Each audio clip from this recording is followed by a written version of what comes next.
La bienvenida a Mauricio Duche, abogado, director de Espacio Público, académico de la Facultad de Derecho de la Universidad Diego Portales, quien dio una entrevista muy interesante este fin de semana. Me pareció una de las reflexiones más que diría que entra en la profundidad del tema que tiene que ver con esta ley de indulto.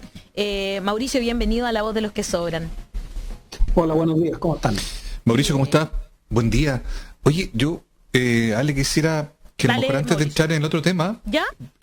Puedo recoger también de Mauricio, ya que estamos hablando precisamente de eso antes de ir a la pausa, de este proyecto de ley de protección a policía y gendarmería que se va a discutir hoy día en el Senado. Se puede interpretar como un mal mensaje en un momento no muy apropiado, por decirlo de manera elegante. ¿Cómo lo lees tú, Mauricio? ¿Qué te parece que el gobierno siente que aquí hay una urgencia a resolver en esto que está presentando? Bueno, mira, yo lo vi esto bien a la pasada hoy día en la mañana porque es algo que no se sabía mucho y, claro, y lo vi ahí. Yo no tengo Twitter y me llegó un Twitter de José Miguel Vivanco, que me parece, en la primera vista que vi, apuntaba mucho, que es un proyecto que en principio chocaría con estándares internacionales en términos de que establece una respuesta desproporcionada para algunas situaciones, pero obviamente hay que verlo con un poquito más de cuidado, pero en principio, claro, es una cuestión súper delicada desde el punto de vista de los estándares de derecho internacionales y no tiene mucha justificación. Claro, el artículo 8, que entre otras cosas lo estuvimos leyendo, ¿no? Otorga más facultades a una policía ya en cuestionamiento. De hecho, el mismo gobierno ha admitido que necesita ser reformada y modernizada, que es el eufemismo que generalmente ocupa para hablar de lo que hay que hacer y corregir en Carabineros. Pero evidentemente se interpreta como algo confuso para el momento que estamos viviendo, ¿no? Sí, es más o menos claro que en cualquier país, ¿cierto? La policía, como todas las personas, también tienen derecho a la legítima defensa en situaciones graves en donde tienen que defenderse. Pero en la primera lectura, efectivamente, el proyecto parece que va mucho más allá. Piensa tú la hipótesis que pone de poder justificar situaciones de huida en donde obviamente no hay riesgo para la integridad física de quien ocupa la fuerza letal. Entonces, ese tipo de cuestiones llaman inmediatamente la atención y uno dice, oye, o lo mismo la tercera hipótesis que tiene que ver, ¿cierto? Como digo, estoy recordando más o menos la rabia porque no los cuidado en detalle, tenía que ver con el tema del cumplimiento de órdenes. Y también eso es un paraguas gigantesco en donde probablemente puede haber situaciones conflictivas que justifiquen dotar una protección a la fuerza policial, y te digo, en cualquier lado, no estoy hablando solo de Carabineros, pero también caben miles de cuestiones que pueden permitir un uso completamente desproporcionado a la fuerza, y por tanto eso no sería compatible con el derecho internacional de los derechos humanos, claramente. Y por tanto nos puede generar no solo problemas internos, sino que responsabilidad internacional. Mauricio, te voy a leer tu propia entrevista que dice: el sistema penal se ha comportado con los mismos parámetros previos al 18 de octubre. Esto apareció en el diario La Tercera. Y luego dice, el académico de la UDP aborda la discusión en torno a la medida cautelar y también el proyecto de indulto presentado por un grupo de senadores de oposición. Mi temor sería que demos una solución particular a un problema genérico que se va a seguir produciendo y que de paso se legitime nuevamente el tipo de política criminal inadecuado de los últimos 10 años. A mí me pareció muy interesante, Mauricio, tu lectura, digamos, porque hace alusión con que este no es un problema particular que comenzó el 18 de octubre. Quizás ahí lo empezamos a notar, pero que vendría desde mucho antes. Si nos puedes explicar un poco tu mirada sobre este tema. Sí, el punto que yo quería señalar, ¿cierto? Es que este es un tema obviamente muy sensible, ¿cierto? Porque convoca elementos que ponen en fuerte tensión distintas posiciones políticas, claro. Pero detrás hay un problema de fondo, que es lo que explica qué es lo que ha estado pasando, y ese problema de fondo, ¿cierto? En mi opinión, no está poniéndose sobre la mesa en el debate, que es el uso que se ha venido haciendo en Chile de la prisión preventiva. Y mi punto era decir, mire, tenemos un problema con el uso de la prisión preventiva en los últimos 10, 15 años. Este fue un tema que hicimos un esfuerzo muy sistemático como país para intentar resolver, y déjenme darles la vuelta un poco larga. Claro. ¿Cierto? Antes de la reforma procesal penal, hasta el año 2000, era automático, ¿no? Claro, uno de los temas más criticados del sistema inquisitivo era que por el solo hecho de que tú eras objeto de un autoprocesamiento, lo que hoy día se llama el equivalente a una formalización de la investigación, quedabas en principio en prisión preventiva. Perfecto. Y esto se traducía en concreto, en el fondo, en que la pena era el ser objeto de un proceso, porque si quedaba automáticamente en prisión preventiva, ¿cierto? Al final del día la pena real era la pena de ser objeto de un proceso, y esto se reflejaba en datos, como que si tú ibas a una cárcel el año 99 y contabas cuánta gente había, de la gente que había en la cárcel el año 99, más del 50% era gente que estaba en prisión preventiva o preso sin condena en general. Que es rarísimo, porque en la cárcel lo que debería haber es gente condenada y un pequeño margen de gente en prisión preventiva. Claro. Entonces, un gran propósito de la reforma fue decir, no, esto es intolerable con cualquier, para resguardo de derechos humanos básicos. Esto era un dato que daba vergüenza exhibirlo. Yo que soy académico tengo que ir a foros internacionales, digamos. O sea, realmente impresentable. Y no se podía creer que en Chile en el 99 esas fueran las cifras, ¿no? Oye, y para contrastarla, y para que siga avanzando, Mauricio, ¿cuáles son los porcentajes de este abuso, de esta herramienta que se intentó corregir con la reforma del 99, pero que en el fondo ha vuelto a ser un tema sensible hoy día? ¿Cuál es el porcentaje de gente que está detenida? A eso voy. Entonces, mira, la reforma tuvo en los primeros años un enorme impacto a través de un diseño que tuvo que ver con poner un juez que resolviera esto. Piensa tú que en el sistema inquisitivo el mismo juez era quien investigaba, entonces los incentivos para controlarse a sí mismo no eran tan fuertes. La ley no contribuyó, una reforma a la ley, de las instituciones, qué sé yo, y se logró, yo te diría, en los primeros años de la reforma, un impacto bien interesante. Si tú ibas el 2007, a las cárceles chilenas ya no teníamos 50%, teníamos un 22-23%. Con lo cual, uno diría, nos acercamos a estándares internacionales de razonabilidad de un uso de la prisión preventiva focalizado. Pero en forma paralela empezó un discurso político criminal súper complejo en Chile, que hasta hoy día nos acompaña, que ha tenido que ver con enfatizar los problemas de la pública, que el sistema es extremadamente garantista. Discursos de ese tipo han llevado a que se hicieron 4 o 5 reformas legislativas bien importantes que tendieron a retroceder al estado anterior, es decir, a intentar forzar que los jueces aplicaran automáticamente la prisión preventiva para los casos más graves, y en todo caso le han puesto una enorme presión pública a los jueces al momento de decidir, más allá de lo que diga la ley. Piensa tú lo que ocurre de repente en casos en donde está todo el mundo encima, y si un juez deja a la persona en libertad, lo calcinan públicamente, y por tanto eso requiere ciertos jueces con niveles de independencia y autonomía extremadamente serios para, a pesar de esa presión pública, decir que no. Esto pasa en todo caso chileno, como digo, esto ha sido abonado por reformas legislativas. Sí. Bueno, ¿qué es lo que pasa si tú vas hoy día a la cárcel en Chile? O sea, 2020. Hoy día tenemos un 36% más o menos de la gente que está en prisión preventiva. Es decir, estamos mejor que en el sistema inquisitivo, pero hemos subido más o menos un 50% de nuestro momento de mejor equilibrio. Y si tú lo pones en número absoluto, porque al final del día estas son personas, ¿cierto? A veces el dato estadístico... no son cifras, claro. Exacto, si lo pones en personas, el año 2007 teníamos a 10.000 personas en prisión preventiva, hoy día tenemos a 14.000. O sea, hay 4.000 más. Y déjame darte 2 datos más para la conversación. Esto no es solo el número de personas que están en prisión preventiva, sino que también el tiempo que la gente está en prisión preventiva. Eso es súper importante. Porque es legítimo, digamos, no hay ningún sistema de justicia criminal en ningún Estado democrático que pueda prescindir del uso de la prisión preventiva para algunos casos. Pero en ese evento, o donde tú te veas, por así decirlo, sea la única alternativa que tengas, el estándar es que esos casos tú los priorices y los tramites rápido. Y lo que hemos visto con el transcurso del tiempo es que los casos más complejos, que son aquellos de casos más graves, que son aquellos que tienen más probabilidad de uso de la prisión preventiva por la legislación que tenemos en la actualidad, también cada vez empiezan a alargarse un poco más, y esto se ha agravado lamentablemente producto de la pandemia, porque la pandemia nos ha metido una variable que, cierto que está, por meses estuvimos casi sin juicio. Claro, y, la demora. Y por tanto, se mantienen más tiempo. Claro. Yo tengo una duda. ¿Es solo atribuible a la presión pública el hecho del abuso de la prisión preventiva en años recientes? ¿O también se explicará eso, Mauricio, de un modo más sensato, la sensación de justicia que está como presente en la discusión pública, y la gente a veces tiene la sensación de que, bueno, que se haga un poco de justicia y que al menos entre prisión preventiva en un caso en particular? Pero eso también invitaría a una reflexión más profunda respecto de si en los tiempos reales, ¿no?, que tiene la ley, efectivamente se hace justicia o no. No, absolutamente. A ver, el no uso de la prisión preventiva, déjame verlo así, es súper contraintuitivo para la gente, ¿cierto? Porque si agarran a alguien en un delito flagrante, la gente luego no entiende por qué queda libre. Claro. Porque dice, bueno, pero si ya lo agarraron, un poco es el culpable. Pero los sistemas de justicia penal no funcionan así. Un valor básico en cualquier Estado democrático, ¿cierto?, es que para que podamos condenar a una persona tenemos que probar su culpabilidad con un cierto nivel de convicción, ¿cierto? Este es el famoso más allá de toda duda razonable.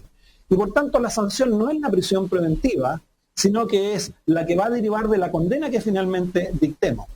Entonces, bueno, precisamente esa es la pregunta. Entonces, sí, yo comprendo que la gente no lo entienda, pero detrás de esto no es solo la presión de la gente, sino que esto ha venido gobernado por leyes que ha dictado el legislador, y el legislador sí sabe cómo funciona esto, ¿cierto? Por un cierto discurso de autoridades de distintos signos políticos, ¿cierto?, que le han puesto presión al sistema.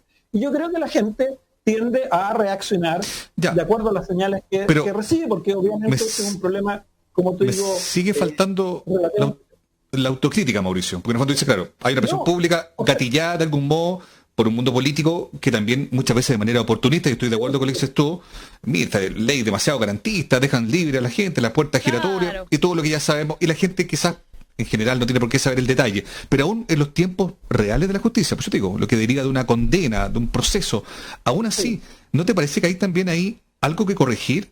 No pueden juicios demorar tanto tiempo, hay mucha gente que sale libre, y no estoy hablando de estén en prisión preventiva o no, ya que estamos, hablemos también de algo más sensible, que también lo percibe la gente, ¿no?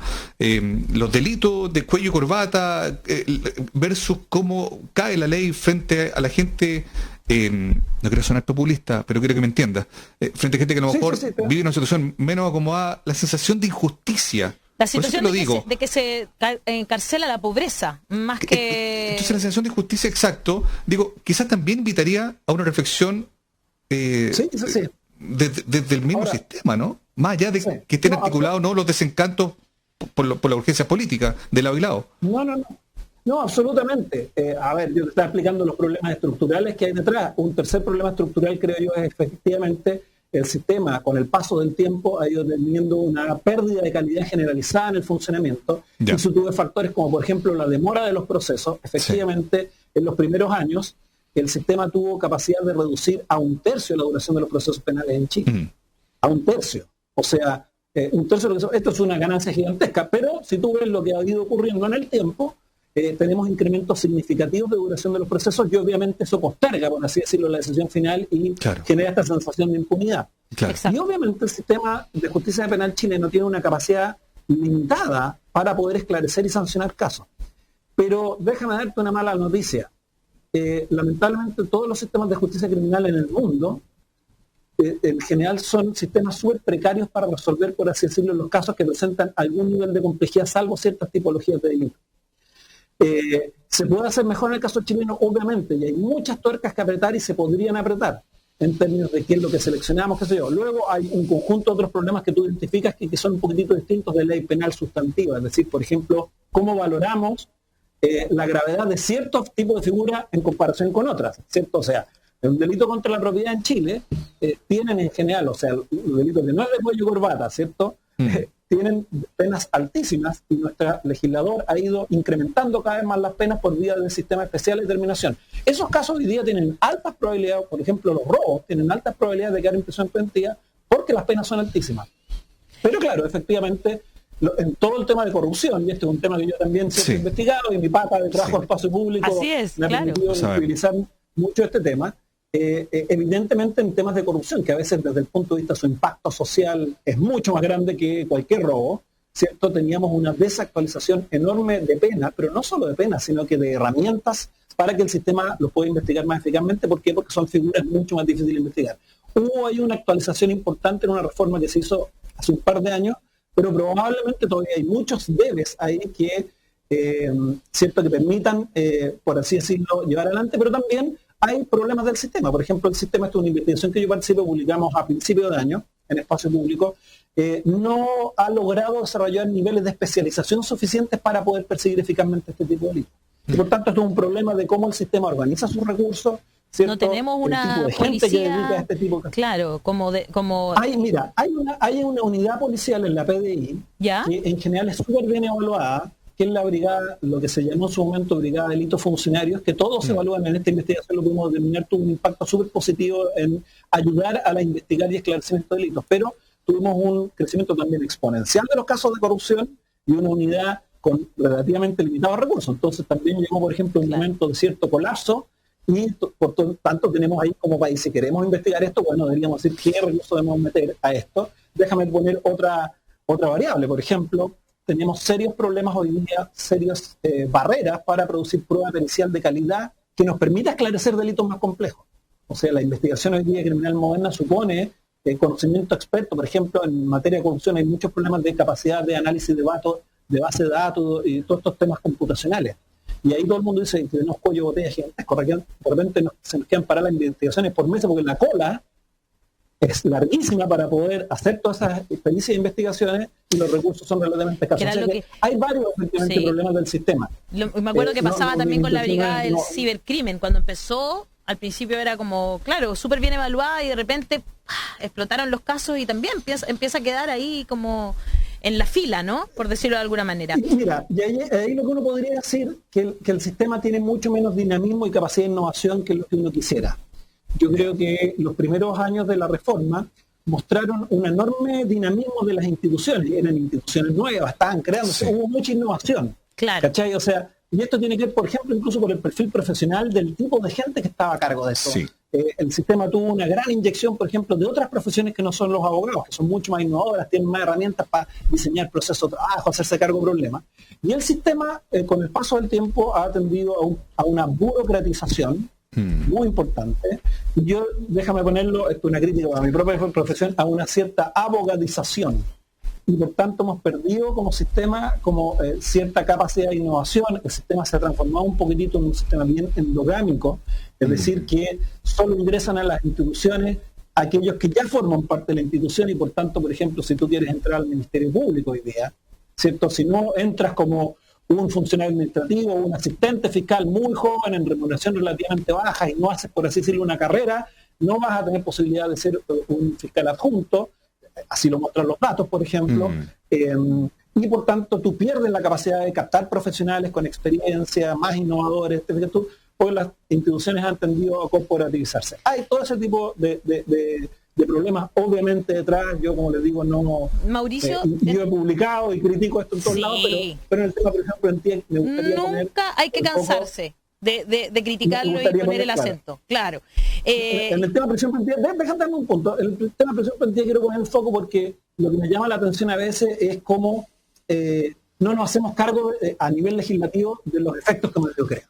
Claro. Y eso me molesta un poco. O sea, hace 4 años se dictó la Agenda Cuarta Antidelincuencia, que subió significativamente las penas de los delitos contra la propiedad.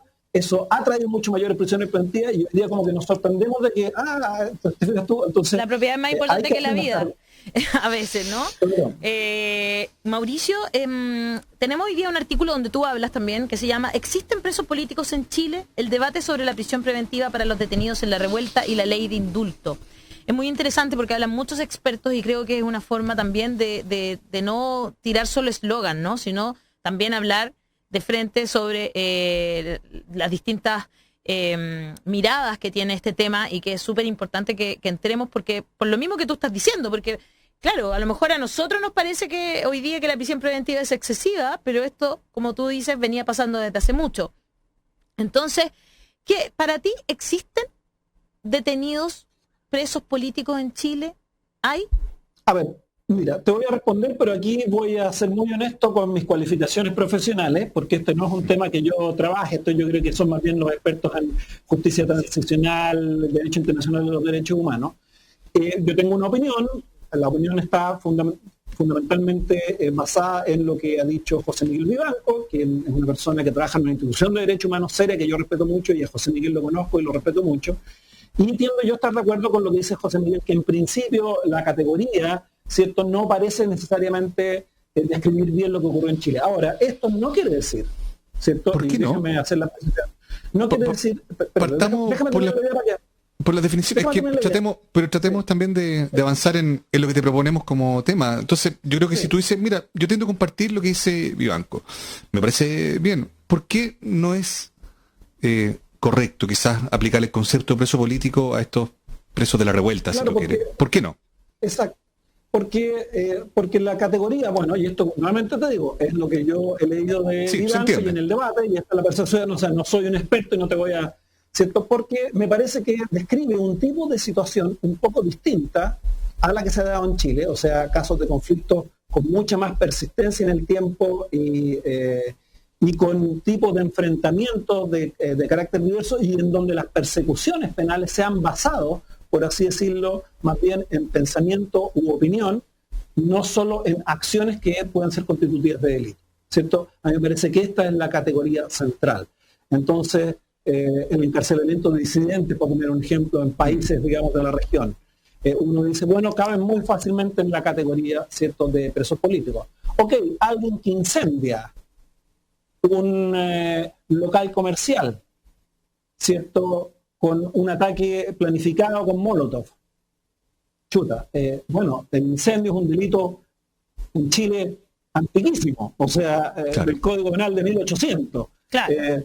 ¿Está en el contexto de una revuelta? ¿Está en el contexto? Sí, sin lugar a dudas, pero transforma en delito político, yo pienso que no. Ahora, nuevamente, lo que no quiero decir es que no puede haber casos, ¿cierto?, en donde puede haber habido excesos de persecución penal que se explican por el contexto político.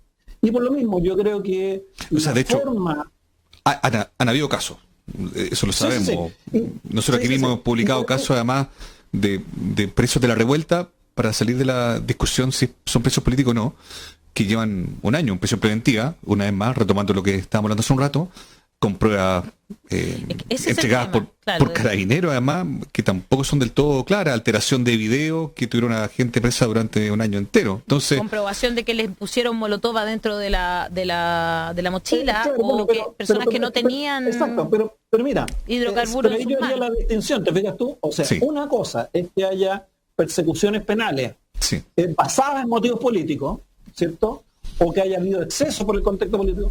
Otra cosa, ¿cierto?, son con infracciones graves de debido proceso, ¿cierto?, que sin lugar a dudas deben ser corregidas, pero estos son, por así decirlo, no te transforman en preso político. Tenemos casos en la normalidad donde la policía carga cierto agente con evidencia. Les recomiendo en esto, por ejemplo, mirar el proyecto Inocentes de la Defensoría Penal Pública. Llevamos años trabajando en este tema, hace unos 8 o 10 años, visibilizando casos en donde hay imputaciones, por así decirlo, infladas o que se basan en evidencias de este tipo. Esos son casos gravísimos, sin lugar a dudas. Hay que resolverlos, son inaceptables y eventualmente más son constitutivos de delito por parte de los funcionarios que hicieron eso. Y hay que instar y empujar para que haya las persecuciones penales.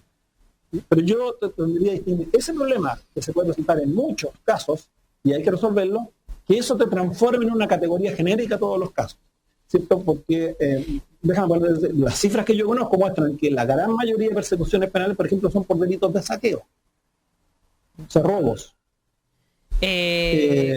Claro, pero... Ok, podemos discutir la debilidad o no debilidad de las pruebas en muchos casos. Bueno, sobre todo porque, claro, lo que dicen los familiares es que la mayoría de los casos las pruebas son solo...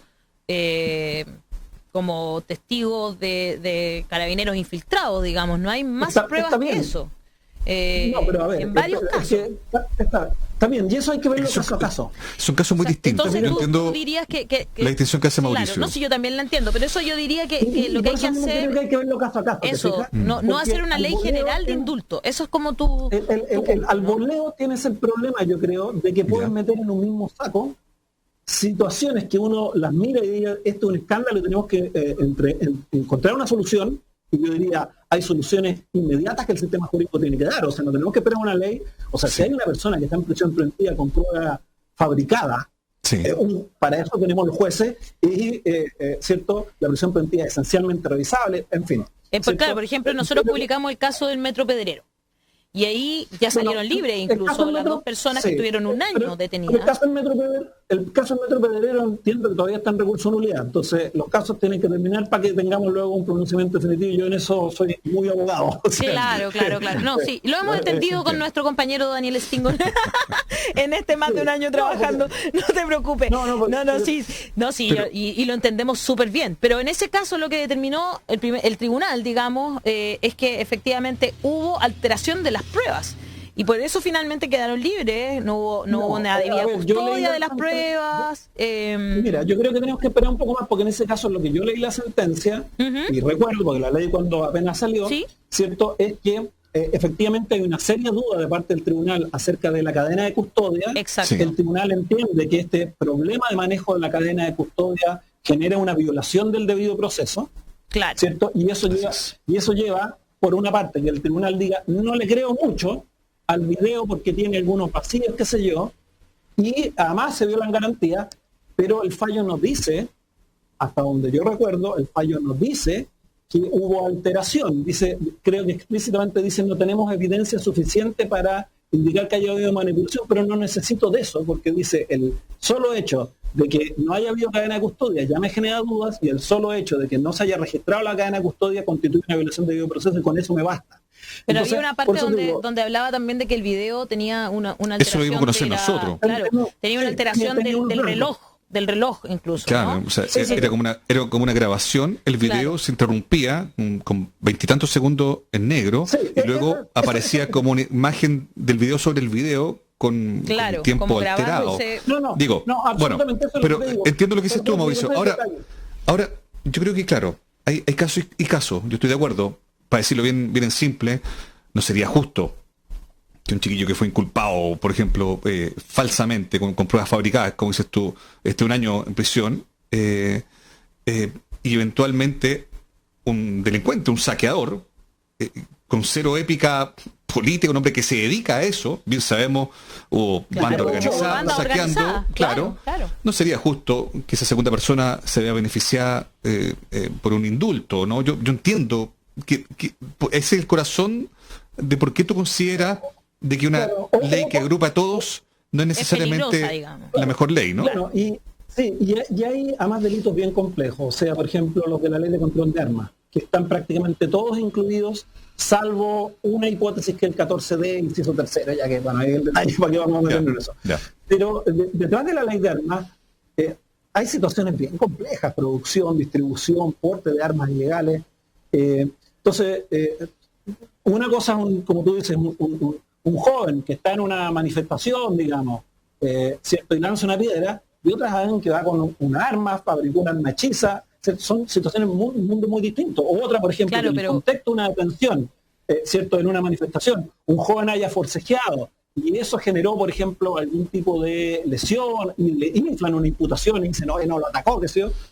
Es distinto a que 2 o 3 personas se organicen fuera del contexto donde está la situación conflictiva y ataquen con arma blanca a un carabinero. Por ejemplo, por eso llamó la atención tanto que, por ejemplo, lo que pasó con las personas que fueron a amenazar a la fiscal Chong, que en un primera instancia quedaron libres. La Corte de Apelaciones cambió eso, efectivamente. Por arresto domiciliario. Y después por arresto domiciliario, exacto. Claro, revertido a prisión preventiva. Bueno, claro, entonces uno dice ahí, chuta, los otros tienen una UCI, se organizan, está comprobado cómo se organizan para ir a hacer una amenaza de muerte a una fiscal que está en un caso de alta connotación pública, y eso no es considerado como para prisión preventiva para la justicia, y además tenemos un ministro que sale diciendo que son utensilios. Entonces llama la atención, tú me vas a disculpar, que para uno, claro, esa arma hechiza es una arma, ¿no es cierto?, una arma blanca, y para otros una UCI es un utensilio. Entonces sí vemos una diferencia ideológica, al menos desde mi punto de vista de periodista, yo veo una diferencia ideológica en eso. Pero yo quiero aportar algo para que, Mauricio, para que tú lo puedas... Yo no me lo tomo en serio. Mauricio, para que tú lo puedas explicar. Te quiero aportar algo para que tú puedas explayar, pero a ver si lo puedo resumir bien. Tan injusto como, no sé, que una ley de indulto en este contexto saque libre a un delincuente organizado, como los que estamos hablando, ¿no? Es también inhibir la posibilidad de discutir respecto de aquellas personas que sí están injustamente, siente uno, retenidas, ¿no?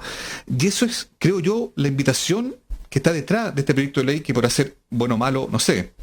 Y eso también es lo que se bloquea, siento yo, Mauricio, cuando el presidente anuncia un veto eventual frente al avance de este proyecto.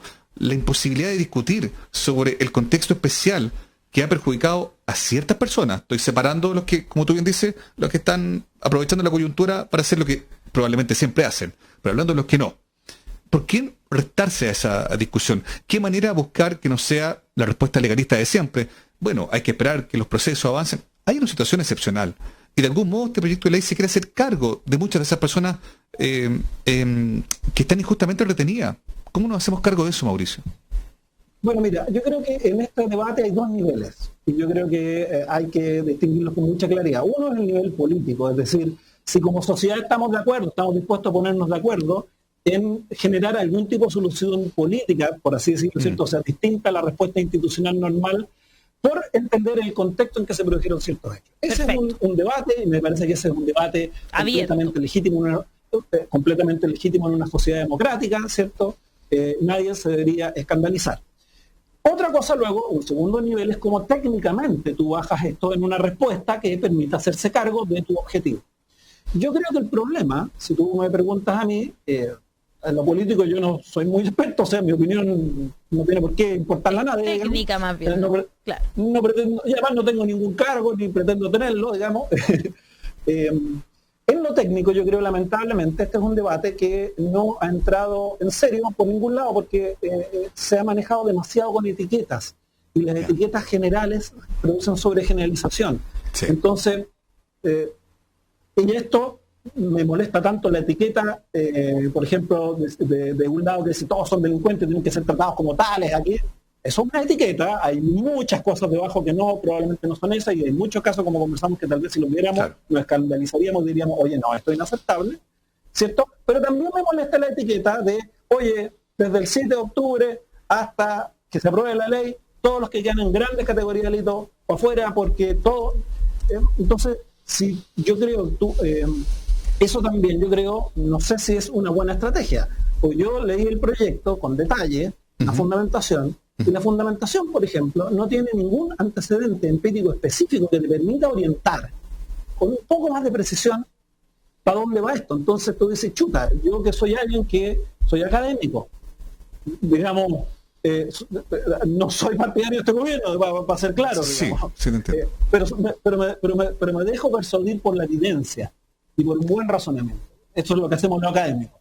Claro. Y no encuentro evidencia, chuta, yo digo, bueno, tenemos un problema, porque este es un tema, compartimos, recuerda, extremadamente sensible políticamente. Entonces, si tú quieres efectivamente, en un tema muy sensible, generar un debate en serio más profundo, deberíamos trabajar con más evidencia, un poquitito más desagregadamente de lo que se está planteando y por ambos lados. Yo creo que en ese contexto esto es un debate completamente legítimo y bueno, como sociedad tenemos que lograr un acuerdo, ¿no? Pero se ha logrado en el universo de personas detenidas, en este contexto que se le dan llamar los presos de la revuelta o los presos políticos, en fin. ¿Se ha logrado determinar, por ejemplo, qué porcentaje de esas personas tienen historial delincuencial u otros que son primero arrestos? Digo, para poder... Sé que suena muy pedestre mi pregunta, pero... No, excelente pregunta. Es lo primero que uno haría. Es una súper buena pregunta. Tratemos de ver quiénes son los que presumiblemente tienen una historia dedicada a esto y los que en realidad no. ¿Se ha podido establecer eso? ¿Se ha hecho esa pega siquiera? Bueno, es que ese es mi punto, digamos. O sea, lo primero que yo esperaría es, incluso en cuestiones más pedestres, si quieres ponerlo, usando tu lenguaje en términos de decir, bueno, ¿cuánta gente tenemos? Claro. ¿Por qué delito? Claro, porque no está ni siquiera clara la cifra. Es muy loco. Claro. Y en parte, esto tiene que ver con un problema, para ser justo con todos, digamos, con todos los sectores. Obviamente no existe una tipología de delito en el Código Penal que se llama estallido social, ni el Código Penal, ¿cierto?, está organizado de esta forma, ni los sistemas estadísticos, las distintas instituciones estaban pensados así. Por tanto, la construcción de cuáles son los casos del estallido social y qué ha pasado con ellos es una construcción más difícil de hacer, por así decirlo, que si tú me preguntas, bueno, ¿qué es lo que está pasando, por decirte, con los homicidios en Chile? Hay la categoría, las instituciones recogen ese dato, hay una brigada especial de homicidios, qué sé yo. Entonces, hay una dificultad ahí natural, pero que efectivamente al transcurso del tiempo, ¿cierto?, no hemos podido resolver. Yo hoy día, por suerte, leí con bastante optimismo que la ministra Chevesi daba unas declaraciones que decía que el Poder Judicial está haciendo un análisis para entregarnos más datos. La Defensoría Penal Pública... Qué bueno eso. ¿Quién debería entregar esa información? Mira, todas las instituciones tienen datos sobre esto. Claro. El Ministerio Público, la Fiscalía, la Defensoría Penal la Defensoría Penal y el Poder Judicial. La Defensoría Penal tiene un límite que es solo los casos que ellos llevan. Claro. Y puede haber casos del estallido que... Pero son muy pocos, creo que lo dijeron el otro día, eran muy pocos los que no estaban dentro de la Defensoría Penal Pública. Ellos manejan históricamente como el 90-92% de los casos, pero podría ser que en el estallido haya habido un fenómeno de más participación de abogados privados, clínicas especializadas. Claro, bueno, eso hay que, los eso defensores... Ahora, hay algunos datos, pero están más agregados de lo que uno quisiera, te fijas tú, y estos datos, todavía un poco más agregados, tienden a mostrar, y esto era un poco el titular que salió en mi entrevista, que el uso de la prisión preventiva más o menos ha respondido a los mismos parámetros que en el funcionamiento regular del sistema, lo que quiere decir que tiene algunos problemas para algunas tipologías de casos. O sea, ¿qué quiere decir? Que en general ha tendido a ocuparse en porcentajes similares. O sea, por ejemplo, en unos datos de la Defensoría, del total de universo de delitos que tú podrías asociar al estallido, un universo grande, con tu medio todavía no discriminado, los que quedaron en prisión preventiva más o menos el porcentaje de la gente que queda en prisión preventiva habitualmente en los años anteriores. También otros estudios que hizo Paz Ciudadana también mostraron una tendencia similar. Mirando un poquitito los datos, lo que tú ves es que los casos que quedan en prisión preventiva tienden a ser efectivamente lo que es el comportamiento general del sistema, los casos con penas más graves, es decir, los delitos que tienen pena de crimen. Y como te decía, yo con el problema que efectivamente ahí se ocupa a veces muchas veces automáticamente sin hacer una discriminación más específica de la necesidad real para el caso concreto, y ahí eventualmente podría haber problemas de que se han inflado imputaciones para llegar a eso. Ahora, no tenemos mucha evidencia sistemática de cuánto sería ese fenómeno o no. Y luego, el otro problema que te decía que puede haber es que efectivamente se está produciendo un alargamiento de procesos con la pandemia que puede estar teniendo impacto en la gente que está en prisión preventiva de los casos más complejos, que precisamente son los casos que generan prisión preventiva, porque esos juicios se están demorando mucho más en realizar. Y esto, yo diría, nuevamente también es un problema que no solo afectaría, obviamente, los casos que se indujeron en este espacio temporal, sino que todos los casos que están en la cola esperando juicios anteriores o que no tienen nada que ver con la... Entonces, ahí hay harta información que deberíamos saber. Y por eso yo creo que esa información solo tú la vas a discriminar caso a caso. Y lo que dijo un defensor nacional en la entrevista que dio en Mercurio el domingo... Sí, que dijo que solo 3 personas se verían favorecidas, ¿no? Sí, y hasta donde sabía, 6 llevarían, o 6 casos, digamos, llevarían este periodo que cumple un año. No quiere decir que haya otras personas que llevan igual tiempos largos, por así decirlo, más de 6 meses que podrían estar. Pero ahí tenemos que meternos más en detalle al dato, y por eso yo creo que esto es una cuestión que tiene que enfrentarse más bien caso a caso, que como una respuesta, por así decirlo, de categoría genérica, que yo creo que es la problemática. Según el Ministerio de Justicia, 28.210 personas fueron detenidas durante el periodo comprendido entre el 19 de octubre y el 6 de diciembre de 2019. Por su parte, el Ministerio Público informó que a octubre de 2020, como consecuencia de las detenciones practicadas en el contexto del estallido, había formalizado a 5.084 personas. 648 de ellas seguían en prisión preventiva y 725 habían sido condenadas principalmente por desórdenes, una categoría que a juicio de los parlamentarios es muy amplia y cuya persecución ha significado la criminalización de la protesta y robo o daño a la propiedad. Esas son algunas de las cifras, las pocas cifras que se manejan efectivamente, porque como bien tú decías, son muy agregadas. Son muy genéricas en el fondo. Eso es lo que... Creo que 4.000 de esas 5.000 imputaciones son por saqueo. Imagínate. Más o menos, recuerdo lo que leí. Y los desórdenes, que efectivamente yo creo que hay un tema de política criminal a discutir ahí atrás. O sea, a ver, yo creo que como que en el fondo, Mauricio, perdona que te interrumpa, es como un poco... Lo que deberíamos hacer es reevaluar todo esto, ¿no? Del sistema, digamos, porque finalmente esas personas que están por desórdenes, como tú dices, claro, puede ser exagerado, pero también habría pasado si no hubiese sido en el contexto social. Eso es como el punto al final, ¿no?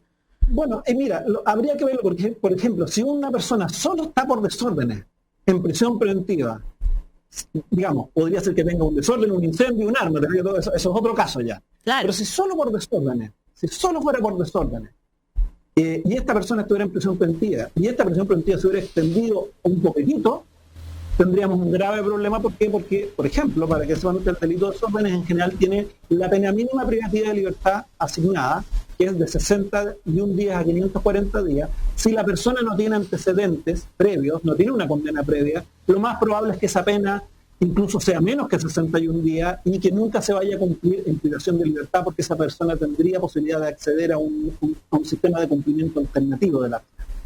Y por tanto, es un caso de ese tipo, sería inadmisible en general para prisión preventiva. ¿Por qué? Porque la prisión preventiva, aunque fuera corta, sería desproporcionada. Claro. ¿Te fijas tú? Eso entonces, un poco lo que pasó con el profesor, que tampoco se ha cerrado ese caso, ¿no? Pero el del torniquete, por ejemplo, ¿no? Pero es que ahí yo creo que por eso digo, le imputaron estuvo 2 más meses que desorden. igual. Claro. No me acuerdo bien. Finalmente le imputaron la ley de seguridad del Estado, si no me equivoco, y por eso estuvo... Bueno, es que ese sería otro factor a ver, ¿te fijas tú?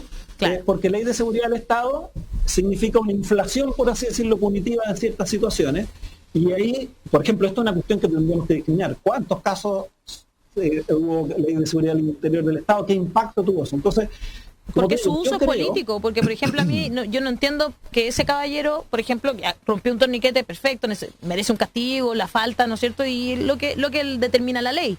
Pero por otro lado, personas que estaban en la marcha del rechazo y le pegaron a jóvenes, y lo vimos cómo quedan con arresto domiciliario. Entonces ahí es donde uno siente como persona común y corriente que no ha estudiado, ¿no es cierto?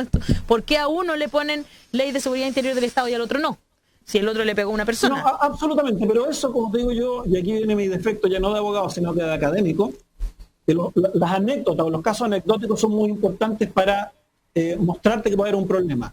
Pero tú luego lo tienes que ver mucho más sistemáticamente, porque si no corres el riesgo de que la anécdota no refleje lo que está ocurriendo en la realidad.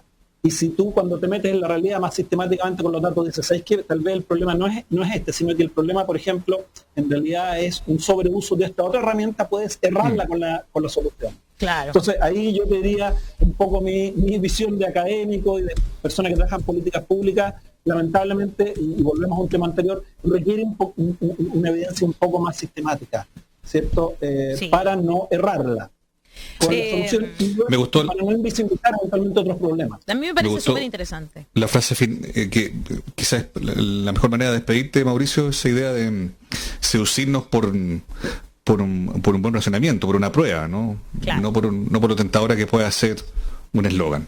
Me parece súper interesante y creo que tenemos que entrar en la profundidad de esto, y por eso nos pareció tan importante conversar contigo, Mauricio, porque desde tu rol de académico, ¿verdad? Me parece que es una mirada muy importante que tenemos que poner en este nuevo Chile que estamos construyendo, y ser un avance, ser un aporte, ¿no es cierto?, a un Chile que sea más justo también, ¿no? Y el sistema de justicia, ¿por qué no?, también tiene que estar en la mira de todas y todos. Muchas gracias, Mauricio, por estar esta mañana en La Voz de los que Sobran. Si me dan 10 segundos, quiero agradecerles porque este es un tema súper delicado y lamentablemente a veces el debate público, y esto por todos lados, ¿cierto? Está demasiado, como tú decías, en eslóganes, y esto es un tipo de cuestión que requeremos más reflexión, sí. Meternos con más fineza, y bueno, yo creo que la radio es un espacio privilegiado porque da estos tiempos para meterse un poquito mejor, así que le agradezco al espacio. Muchas gracias a ti, Mauricio, de verdad. Mauricio. En este debate que es tanto jurídico como filosófico, podríamos decirlo. Muchas gracias.